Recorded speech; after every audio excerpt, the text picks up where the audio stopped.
folks, this is Jolt583, and today we'll be looking at Transformers Generations, Cliffjumper, and Supressor. Now you should probably see right here the box is a bit battered up. Got this during right after Black Friday sales. I'm guessing it's been on the shelf for a while, so it's taking a beating. But everything seems to be intact, so let's see what we got here. On the back we just have Cliffjumper, robot and sports car mode, Supressor, truck mode, robot mode, and gun mode. Fiercely loyal to the Autobot cause, Cliffjumper sometimes allows his suspicious nature to override his good judgment when it comes to rooting out traitors. Before a vital scouting mission, Cliffjumper is certain he has already discovered a Decepticon spy, his partner Supressor. A new recruit whose loyalties are murky, Supressor must earn his comrade's trust or risk being captured behind enemy lines. I'm not really sure what that means. Is Supressor here a Decepticon? Who knows? And here we have Cliffjumper transformed into his vehicle mode. And you can see just a small red sports car with black windows, black stripe on the side, with a purple lightning bolt on the inside, some purple stripes on the front, some paint for headlights, silver on the bumper, and an Autobot symbol, and a silver spot where a license plate should go. It's a very small and very compact car mode. This could just take some getting used to, but transforming this guy into car mode takes some doing. Especially the sides here, I have a hard time getting them lined up. But hey, I finally got it. Now, in this mode, he can hold this little blaster rifle. Yes, plug that right on the top there. Be very careful not to pop any joints back out. Now, over the years, there have been a lot of Transformers that have places to store their weapons. Pretty much all of them have. Some being very silly, such as having a block chainsaw thing that sticks to the side of them, and it's about half as long and half as wide as the robot itself. That's a little ridiculous, if you ask me. But I will always like a reasonably sized gun mounted on top of the car or on top of the vehicle. Even the side of the vehicle seems okay. But here we have the top. And it does look good. This actually looks plausible. I wouldn't exactly be shocked seeing this going down the freeway.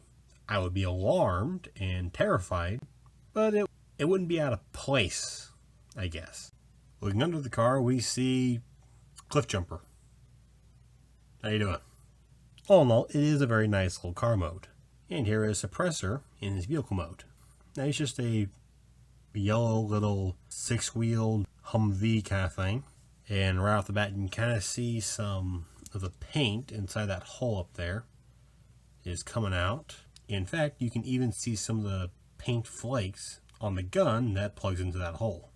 That's not going to look too good in the long run, most likely.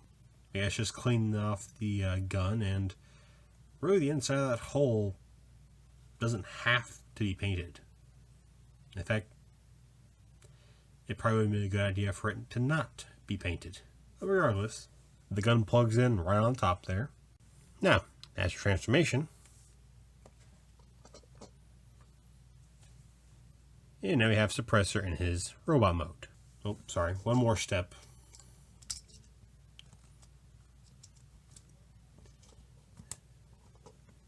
His arms do swing out, and they can hold the gun with this tiny peg right here. Just plug that in the arm, and he can hold it kind of fine. That peg is a little loose in that hole. Now, as for Supressor's weapon mode, take him like this, split him open, fold that down, and there you go. Just a double-barreled blaster. It could be worse. And here we have Cliffjumper transformed into his robot mode. Now he's still mostly red, but from the front all the purple is gone. The only remaining visible purple is on the back of his shins. And as you see, all four of his wheels are on his arms. Not really something I see a lot in Transformers that have 4 wheels. Usually you have 2 on the shoulders and 2 on the feet. Now, as for posability, ball joint in the shoulders, hinge at the shoulder as well, ball joint at the wrist, but it's a bit stiff and a bit limited, I think. No, just stiff. Ball joint in the hips, very limited. Hinge at the knee, and a hinge at the foot. Nothing in the waist and nothing in the head. Now, in this mode, he can hold the rifle, and it fits nicely in either hand. He can also hold Suppressor over here in his other hand just fine. However, getting him to balance, the thing is, well, it can be a little difficult, as the thing can't really be held straight out. It has to be held at an angle, or else he's just going to fall forward. But one thing you can do is you can attach the rifle to the top of Suppressor, thus giving him a double-barreled cannon with a cannon sight. If I'm staring down all 3 barrels of this thing, I'm not really going to question it, but it's not too bad. And that is Transformers Generations, Cliffjumper, and Supressor. I get this at Walmart at a discount of $10.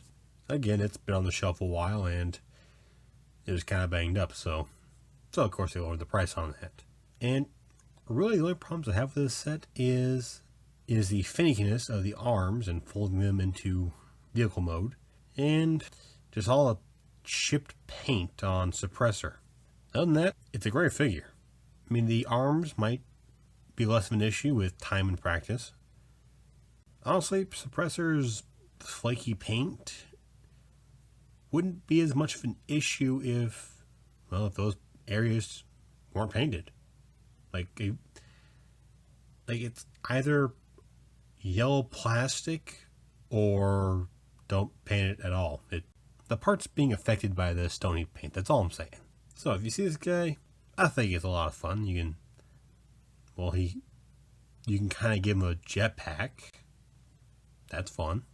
Buyer beware, I guess. He is pretty fun.